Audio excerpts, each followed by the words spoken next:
신사숙녀 여러분, 좋은 하루 되세요. 문재인 정부의 대선 공약이기도 했던 핵추진 잠수함 건조 추진이 다시 거론되고 있다. 몇 년 전 트럼프 대통령의 동의를 얻었다는 기사들이 나왔지만 군 관계자들과 밀리터리 매니아들은 반신반의했었다. 그러나 그동안 기초 연구 용역이 비밀리에 진행되었고 결과가 상부로 올라갔다는 썰이다. KF-XAESA 레이더 시제 완성에 이어 사거리 800km 현무사 개발 완료, 경항모급 상륙함 건조도 뜨악할 노릇인데 원자력 추진 잠수함 개발까지 한다니 가슴이 웅장해진다. 밀매로서 한국이 보유하거나 개발했으면 하는 워너비 무기 탑십을 열거해보자면 다음과 같다. 핵무기, 항공모함, 핵추진 잠수함, 스텔스기, 장거리 탄도미사일, 급초음속 미사일, 군사통신위성체계, 전자전기, 무인기, 협동교전체계, 국방무기 분야 보유와 개발에 탑십을 출연하여 우선순위를 정하는 것이 쉽지 않지만 탑5는 밀매라면 어느 정도 의견들이 모아질 것이다. 꿈같은 얘기 같았지만 ADD를 중심으로 오랜 기간 동안 연구 개발되어 왔고 대한민국 제조업의 성장과 함께 육해공 모두 눈부신 성과물이 나왔다. 한국이 수입 보유하거나 개발한 무기들 외에 언감생심 워너비였던 무기가 원잠, 핵잠이다. 지금 추진 상황에서 핵무기를 제외하면 가장 중량급 무기도 원잠만 남았다.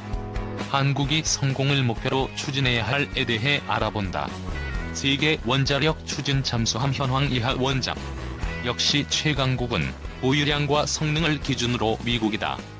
그 다음으로 러시아, 영국, 프랑스, 중국 안보리 5개국이다. 당연히 원잠의 존재 목적에 맞게 전통적인 핵무기 보유, 핵강대국들 지들만 개발, 배치해왔다. 비공식적 핵보유국인 인도 정도만 이 원잠을 원하나 늘 그렇듯이 개판이다. 미국은 원잠을 수출하지 않는다. 당연히 기술도 공식적으로 수출하지 않는다. 러시아는 원잠과 기술을 수출한다. 중국과 유명한 인도의 쓰레기 같은 예가 있다. 영국도 요즘은 원잠과 기술 수출을 하려 하나 너무 비싸다. 중국은 제외한다. 남은 건 프랑스, 원잠과 기술을 수출한다. 최근에 최신식 5,000톤급 원잠을 건조하여 2019년 취역했다. 탐이 난다. 프랑스 해군은 6척의 베러쿠더급 원잠을 건조할 예정이다. 베러쿠더급은 1983년부터 1988년까지 4대의 SSN 루비스 잠수함과 1992년과 1993년에 취역한 2대의 SSN AMETHYST급 잠수함을 대체하기 위해 도입되고 있다. 베러쿠더급 원잠의 임무는 대공과 헌터 킬러 작전, 은밀한 장거리 순항 미사일을 이용한 지상 공격, 감시와 정보 수집, 위기관리, 그리고 특수작전을 포함한다. 프랑스 국방부 조달청은 2006년 12월 DCN 및 AREVATA의 원잠의 설계, 개발 및 생산 계약을 승인했고 첫 번째 잠수함은 2017년에 취항하고 나머지는 2027년까지 2년 간격으로 건조할 예정이다. 가장 중요한 원자로는 샤를드골에서 사용 중인 K-15를 사용하고 전기모터와 증기 터빈을 함께 사용하는 하이브리드 추진 체계다. 바라쿠다급 1번 한 명이 쉬프랑으로 명명되었으니 이제 쉬프랑급이라 칭해야 할 듯하다. 2003년 362사업이라 불리며 추진하려던 한국의 원잠 사업 때부터 프랑스와의 협력설이 나왔고 2003년경부터 프랑스가 바라쿠다급 연구를 시작했으니 미루어 짐작 가능하다. 2018년에 프랑스에서 내적 판매를 희망한다는 뉴스도 있었다. 프랑스가 호주의 재래식 잠수함 12척을 약 45조 원에 수출했다.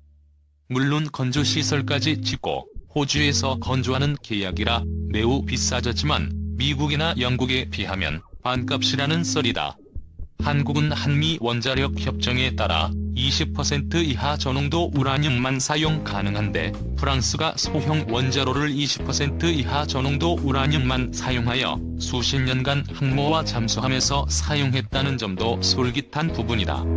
한국 해군은 원잠을 1조 원 초반에 건조하길 바라고 어느 정도 절충할 수 있는 국가연과 대우, 현중의 기술이 있으니 협상을 잘 한다면 어느 정도 가격의 협력 계약을 할 수 있을 것이다. 한국 원잠의 미래. 뉴스에 의하면 한국 해군은 8년 기간에 내척 독자 개발로 척당 1조 5천억에 건조하려 한다는 계획이라 한다. 209급을 독일에서 수입해 지금의 장보고함 3급에 이르기까지의 시간을 생각해보자. 원잠의 원자로와 추진체계의 기술은 차원이 다르다.